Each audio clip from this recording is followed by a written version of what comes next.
하나님은 이스라엘을 애굽에서 구원하실 때 모세를 지도자로 쓰시면서 모세에게 많은 동역자를 보내주셨습니다.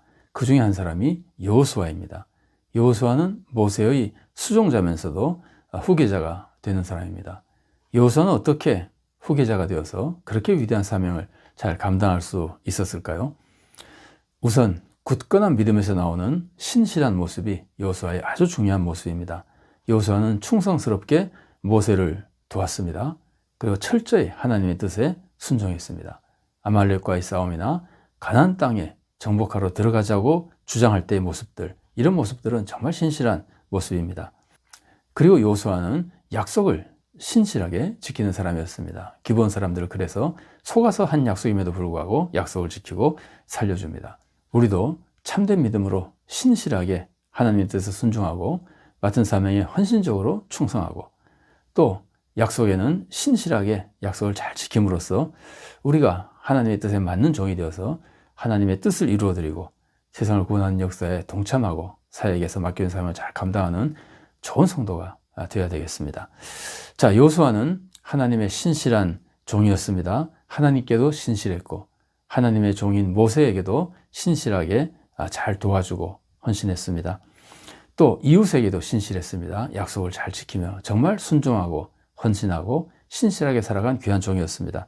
그러나 여호수아는 연약한 인간적인 모습도 많이 보여줍니다. 그중 한 가지 모습을 오늘 우리가 함께 살펴보도록 하겠습니다. 이스라엘 백성이 광야에서 만나를 먹었죠. 근데 이스라엘 백성은 계속 만나만 먹는 것에 질렸습니다. 그래서 그들과 섞여 살던 이방 민족, 타 민족이 불평하자 거기 선동되어서 이스라엘 백성이 불평하며 고기를 먹게 해달라고 웁니다. 민수기 11장 4절 말씀입니다. 그들 중에 섞여 사는 다른 인종들이 탐욕을 품음에 이스라엘 자손도 다시 울며 이르되 누가 우리에게 고기를 주어 먹게 하랴. 이 모습을 보고 모세가 하나님께 하소연합니다. 이 백성 지도하기가 너무 어렵습니다. 나 혼자는 도저히 이 백성 지도하지 못하겠습니다. 너무 지도하기가 힘듭니다. 말도 안 듣고 불평불만만 하고 모세가 하소연하거든요. 그러자 하나님께서는 70인의 장로를 선택하게 하십니다. 그리고 그들에게 하나님께서 영을 부어주셔서 그들이 모세를 도와서 모세가 그들과 함께 일하도록 도와주십니다. 그래서 모세가 70의 장로를 선택해서 회막에 모읍니다. 그런데 이때 두 명은 오지 않습니다. 엘닷과 메닷이라는 사람은 회막에 오지 않고 자기 진중에 그냥 거합니다. 그러자 하나님께서는 하나님의 신을 70명의 장로들에게 부어주십니다. 하나님의 신이니까 성령님을 해도 될 것 같습니다. 자, 성령님을 70명의 장로들에게 부어주시는데 68명은 회막에 왔으니까 하나님의 신을 받는 것이 당연할 것 같은데 회막에 오지도 않은 엘닷과 메닷에게도 성령이 임합니다. 그래서 그들이 진중에서 예언을 하거든요. 자, 그러자 여호수아가 이 소식을 듣고 회막에 오지도 않은 이 두 명은 예언하지 못하게 하라고 모세에게 간청합니다. 이때 모세가 여호수아에게 대답합니다. 네가 나를 위하여 시기하느냐? 모세의 뜻은 그러면 안 된다는 뜻이죠. 그러면서 모세가 뭐라 그러냐면은 나는 이 모든 백성이 하나님의 신을 받아서 선지자가 되면 좋겠다라고까지 말하는 겁니다. 자, 민수기 11장 29절 말씀입니다. 모세가 그에게 이르되 네가 나를 두고 시기하느냐? 여호와께서 그의 영을 그의 모든 백성에게 주사 다 선지자가 되게 하시기를 원하노라. 기가 막히는 모습입니다. 여러분, 이때 모세의 모습과 여호수아의 모습을 한번 비교해 보십시오. 물론 모세는 이때 아주 훌륭한 지도자 모세고 여호수아는 아직 젊은 시종, 모세의 시종, 수종자 여호수아입니다. 그러니까 수준이 다르다고밖에 볼 수 없죠. 여호수아가 나중에 훌륭한 하나님의 종이 된 후의 모습이 아니라 모세의 수종자의 젊을 때의 모습입니다. 그러나 한번 이 모습을 비교하며 여호수아가 어떤 인간적인 연약한 모습이 있는지, 모세는 어떻게 훌륭한 지도자의 모습을 보여주는지를 우리가 한번 생각하고 배워볼 필요가 있습니다. 자, 여호수아의 마음을 보십시오. 여호수아는 모세를 위해서 시기하고 있습니다. 그러니까 여호수아의 마음은 내가 섬기는 모세가 최고가 되기를 바라는 겁니다. 아무도 모세처럼 되지 않고 모세만 최고가 되기를 바라는 마음인 겁니다. 그런데 이런 여호수아도 회막에 나온 68명의 장로들에게 여호와의 신이 임하는 것에 대해서는 반대하지 않았습니다. 왜 그랬을까요? 여호수아는 지금 모세가 최고가 되기를 바라는 거잖아요. 그런데 68명의 장로는 모세의 말에 순종한 사람들이잖아요. 그러니까 68명의 장로는 하나님의 능력이 임하고 여호와의 신이 임해도 모세에게 위협이 되지 않을 것으로 보일 수 있거든요. 그래서 여호수아는 68명에 대해서는 반대하지 않은 것으로 보입니다. 그러니까 여호수아가 이 두 사람에게 여호와의 신이 임하는 것을 반대한 이유는 두 가지로 생각해 볼 수 있습니다. 하나는 엘닷과 메닷 이 두 사람이 여호와의 신을 받고 능력을 받으면 모세에게 해를 끼칠 위험이 있다고 생각했기 때문인 것 같습니다. 그러나 이것은 여호수아가 한 가지를 잘 몰라서 그렇습니다. 성령님을 받으면 능력만 받는 것이 아니라 사람이 선하게 변화된다는 것을 모르는 모습입니다. 이 두 사람이 성령님을 받으면 능력만 받는 것이 아니라 성령님의 감동 속에 사람이 선한 사람이 되면 모세에게 해가 되지 않고 유익이 될 수도 있는 겁니다. 그러니까 여호수아는 이것을 잘 몰라서 이 두 사람은 능력 받으면 해가 될 사람이라고 생각해서 반대한 것으로 보입니다. 그러나 또 한 가지 우리가 생각해 볼 수 있는 것이 있습니다. 이 두 사람이 선한 사람이 되어서 좋은 일꾼이 된다고 해도, 여호수아가 그것을 알았다고 해도 이미 모세에게 불순종한 사람이기 때문에 여호수아로서는 이 두 사람을 미워하는 마음이 있었을 것으로 보입니다. 이 두 사람은 모세의 말을 듣지 않았기 때문에 여호수아가 지금 미워하는 사람이기 때문에 미운 사람이 잘 되는 것을 여호수아가 원하지 않았다고 볼 수 있는 겁니다. 미운 사람이 능력을 받고 나중에 또 선한 사람이 된다 하더라도 이미 마음에 미워하고 있기 때문에 이 사람들이 잘 되는 것을 여호수아가 싫어했을 것이라고 볼 수도 있습니다. 그러나 모세의 말처럼 여호수아가 모세를 위해서 시기하는 것이라면 굳이 미움 때문이라고 하기는 좀 어려운 것 같고, 이 두 사람이 능력을 받으면 해가 된다고 생각하는 마음이 더 컸던 것으로 보입니다. 지금 여호수아의 모습을 보면 여호수아는 모세를 아끼고 모세를 사랑합니다. 정말 모세를 높이고 싶어 합니다. 그런데 문제는 모세 중심으로 생각하고 있다는 겁니다. 거꾸로 말하면 하나님 중심이 아닌 겁니다. 하나님의 뜻이 잘 이루어질 수 있다면 모세가 약해져도, 다른 사람이 강해져도, 모세의 위험이 좀 약해져도, 모세의 권위가 좀 약해져도 하나님의 뜻이 이루어지고 하나님이 영광받을 수 있다면 괜찮다고 하는 생각이 여호수아에게는 부족한 겁니다. 오직 하나님 중심, 그 마음이 아니라 여호수아의 마음에는 모세 중심의 마음이 있었던 겁니다. 인간 중심의 마음이 있었던 겁니다. 그래서 여호수아의 인간적인 연약한 모습이 여기 나타난다고 우리가 보는 겁니다. 이에 반해서 모세의 마음을 보십시오. 모세는 그렇게 시기하는 여호수아를 꾸짖고 훨씬 더 포용적인 모습을 보여줍니다. 모세의 말을 들어보십시오. 온 백성이 성령님을 받고 예언자가 되기를 바란다는 겁니다. 여러분, 모든 백성이 성령님을 받고 예언자가 되면 모세의 특별한 지위가 많이 약해지잖아요. 다른 사람들도 다 예언을 하면, 다른 사람들도 다 하나님을 직접만 만나고 그러면 모세의 특별한 지위가 약해지잖아요. 그러나 모세는 자기의 권위가 떨어지고 자기의 지위가 흔들려도 전혀 개의치 않는 겁니다. 하나님의 뜻이 더 잘 이루어질 수 있고, 백성이 하나님의 더 귀한 올바른 종이 될 수 있다면, 백성이 더 잘 될 수 있다면 모세는 오히려 백성 모두가 성령을 받기를 원하는 겁니다. 이것은 정말 인간 중심이 아니고 나 중심이 아니고 오직 하나님 중심의 모습입니다. 모세는 정말 훌륭한 믿음의 모습을 보여주고, 이런 믿음 때문에 모세는 그렇게 온유한 사람, 세상에서 가장 온유한 사람이라는 말을 들었던 겁니다. 모세는 정말 마음과 목숨과 힘을 다해 하나님을 사랑했습니다. 그리고 이웃을 자기 자신처럼 사랑했습니다. 그러니까 자기 백성도 자기 자신처럼 사랑했습니다. 그래서 모든 이웃이, 모든 백성이 다 잘 되기를 바라는 모습을 보여주고 있는 겁니다.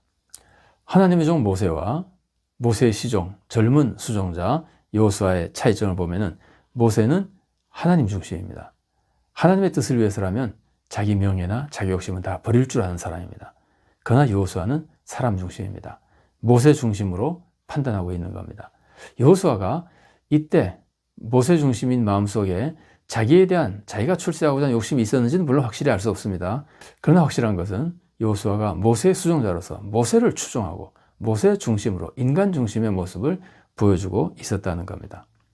그러나 여호수아도 나중에 신앙이 성숙한 후에는 하나님 중심의 참된 하나님의 종이 됩니다. 여호수아의 고별 설교의 말씀 한번 들어보십시오. 여호수아 24장 14절과 15절 말씀입니다. 그러므로 이제는 여호와를 경외하며 온전함과 진실함으로 그를 섬기라. 너희의 조상들이 강 저쪽과 애굽에서 섬기던 신들을 치워버리고 여호와만 섬기라. 만일 여호와를 섬기는 것이 너희에게 좋지 않게 보이거든 너희 조상들이 강 저쪽에서 섬기던 신들이든지 또는 너희가 거주하는 땅에 있는 아모리 족속의 신들이든지 너희가 섬길 자를 오늘 택하라.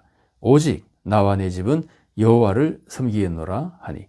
하나님만 섬기는 하나님 중심의 성숙한 주님의 종이 된 겁니다.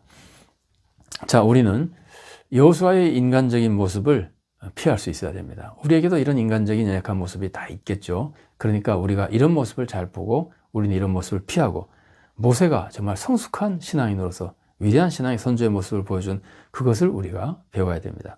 우리는 하나님의 뜻 안에서 하나님의 종에게 충성해야 됩니다. 이것은 하나님에게 충성하는 것과 같은 모습이죠. 하나님 뜻 안에서 하나님이 세우신 종에게 충성하는 거니까. 그러나 만일 하나님의 종이 하나님을 떠나면 결코 그 종에게 충성할 수 없습니다. 우리는 하나님 안에서만 하나님의 종을 따르는 겁니다. 그래서 우리는 결코 인간 중심이 될 수 없는 겁니다. 하나님을 떠나서라도 하나님 종을 따르면 인간 중심이죠. 그러나 하나님 안에서만 하나님 종을 따르면 그것은 인간 중심이 아니라 하나님 중심이 되는 겁니다. 우리는 하나님 중심으로 하나님 뜻 안에서 하나님의 종을 돕고 따르기도 하고 협력하기도 해야 되는 겁니다. 우리가 만일 하나님의 종이나 교회를 하나님과 동일시하면 하나님의 종은 무조건 하나님과 같다. 하나님의 뜻과 같다. 교회는 무조건 하나님의 뜻과 같다. 이렇게 해서 동일시해버리면 우리는 하나님의 종은 무조건 따르게 되거나 교회는 무조건 따르게 되거나는 실수를 저지르게 됩니다. 그러면 하나님 중심에서 하나님의 종 중심인 인간 중심, 혹은 하나님의 교회 중심인 인간 중심, 교회도 인간이잖아요. 이 인간 중심이 되어버리는 겁니다. 그러면 목사 우상숭배가 되거나 교회 우상숭배가 되는 겁니다. 반면에 하나님의 종이, 예를 들어서 목사님이 성도들에게 하나님 종 중심이 되고 목사 중심이 되라 그러면 안 됩니다. 또 교회 중심이 되라고 해도 안 됩니다. 그것도 역시 목사 우상숭배나 교회 우상숭배가 될 수 있습니다. 우리는 교회를 정말 사랑하고 섬겨야 됩니다. 목사님도, 하나님의 종인 목사님도 우리가 정말 존중하고 말을 잘 따라야 됩니다. 그러나 하나님 중심 안에서만 그렇게 해야 된다는 말이에요. 그러지 않으면은 우리는 사람을 섬기는 우상숭배에 빠질 위험이 있는 겁니다. 하나님의 뜻을 떠나서 사람에게 충성하는 것은 좀 자극적이긴 하지만 한번 생각해 볼 수 있습니다. 그것은 개와 비슷한 모습이 됩니다. 여러분 생각해 보십시오. 개는 정의를 생각하지 않습니다. 그냥 주인만 따릅니다. 사람 주인만 따르죠. 그러나 우리는 하나님을 따를 때 하나님의 뜻을 생각하거든요. 그러니까 정의를 생각하고 사랑을 생각하고 화목을 생각하거든요. 올바른 뜻을 따르며 사람을 따를 때 우리는 인간다운 인간이 되는 겁니다. 만일 정의를 생각하지 못하고 하나님의 뜻을 생각하지 못하고 무조건 인간을 따르면 그것은 인간이 아닌 동물의 수준밖에 되지 못한다는 겁니다. 올바른 인간이 되지 못하는 겁니다. 하나님께서 존귀하게 만드신 인간의 모습을 상실하게 되는 겁니다. 우리는 그렇게 되지 말아야 됩니다. 우리 스스로가 인간의 존귀함을 잃어버리고 개처럼 되는 모습도 가지면 안 되지만, 동시에 다른 사람들이 무조건 나를 따르라고 하는 그 사람의 인간의 존귀함을 뺏어버리고 인간의 존귀성을 잃게 만들고 그 사람을 개처럼 취급하는 행동을 하면 안 되는 겁니다. 그리고 현대인의 문제점 중에는, 특히 지금 우리 사회의 문제점 중에는 이념을 따르는 경우가 많이 있습니다. 뭐 우익이다, 좌익이다 그러면서 우리가 거기에 자꾸 휩쓸리는 경우가 있잖아요.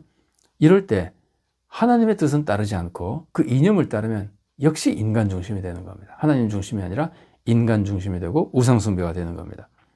우리는 나와 이념이 다른가를 생각하지 않고 하나님의 뜻이냐 아니냐를 가지고 사람을 판단하고 사람을 분별해야 됩니다. 우리는 좌우 어떤 이념보다도 오직 하나님의 뜻만을 따르는 사람이 되어야 됩니다. 그렇지 않고 이념을 먼저 따르면 이념 중심은 결국은 인간 중심이고 인간 우상화에 불과한 겁니다. 그리고 이 사건에서 모세가 여호수아의 잘못된 생각을 바로잡아주죠. 이게 바로 지도자, 어른들의 사명입니다. 가정에서나 교회에서나 사회에서나 어른들의 사명입니다. 젊은 사람들의 잘못 생각한 것은 어른들이 꾸짖고 바로 가르치고 바로 잡아줘야 되는 겁니다. 그렇다고 해서 모세가 여호수아를 버린 것은 아닙니다. 여호수아가 잘못했으나 여호수아를 잘 지도해서 훌륭한 하나님의 종으로 이끌어 가는 겁니다. 우리는 연약한 인간입니다. 타락한 인간의 모습이 우리들에게 들어 있습니다. 그래서 우리는 언제든지 인간 중심이 될 위험이 있습니다. 지도자 중심이 되든 교회 중심이 되든 나 중심이 되든 인간 중심이 될 위험이 있습니다. 우리는 이것을 경계해야 됩니다. 우리는 항상 하나님 중심이 되어야 됩니다. 하나님의 뜻만 따라야 됩니다. 사람을 두려워하지 말아야 되고 정말 사람을 따르지 말아야 됩니다. 그 사람이 하나님의 뜻에 맞을 때만 따라야지 하나님 뜻을 어기고 사람을 따를 수 없습니다. 그리고 사람들이 나를 따르게 만들어서도 안 됩니다. 우리는 사람들이 하나님을 따르게 만들어야 됩니다. 사람들을 내 제자로 만들지 말고 예수님의 제자로 만들어야 됩니다. 미숙한 성도가 있어도 그 실수를 바로잡아주며 또한 용납하고 포용하고 바르게 잘 이끌어줘야 됩니다. 그래서 우리 모두가 올바른 믿음의 올바른 성도가 되어서 하나님의 뜻을 이루어드리고 우리도 구원에 이르가며 세상을 구원하는 복된 성도로 살아갈 수 있기를 바랍니다.